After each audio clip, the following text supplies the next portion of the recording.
I love you.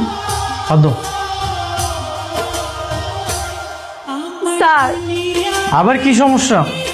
Sir আমি তো কালকে আসতে পারবো না, ওই যে আমার নানুর বোন মারা গেছে না, আমি সেখানেই যাব। কালকে তোর জন্য পাত্রী দেখতে যাব, আর যদি পাত্রী পছন্দ হয়ে যায় তাহলে ওখানেই এনগেজমেন্ট সেরে ফেলব। মা তাহলে ওকে ডাক দাও।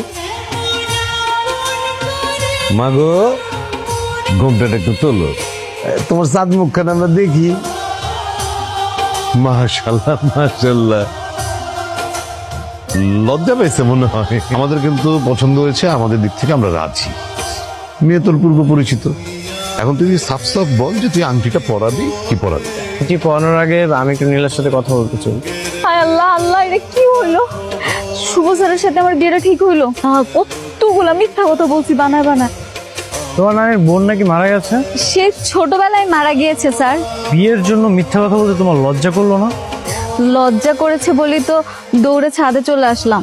আমার তোমাকে বিয়ে করতে কোনো আপত্তি নেই, তোমার কি আমাকে বিয়ে করতে আপত্তি আছে? না ভাইয়া, একদমই না। আমি তো মনে মনে ভাবছিলাম কান্না কার সাথে আমার বিয়ে ঠিক হবে, তাকে আমি ঠিকভাবে চিনতে পারবো কিনা, তার সাথে মানিয়ে নিতে পারবো কিনা।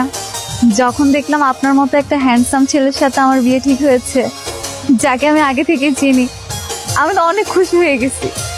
আপনার মতো একটা ভালো মানুষের সাথে আমার বিয়ে হবে, সেটা ভেবেই আমার খুব ভালো লাগছে। কি সারা রাত তুই ঘুমাতে দিস না নাকি সারা রাত ফোনেই কথা বলেছিস?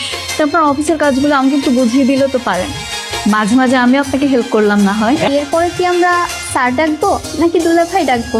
স্যার ডাকবে না দুলাভাই ডাকবে সেটা বিয়ের পরে দেখা যাবে।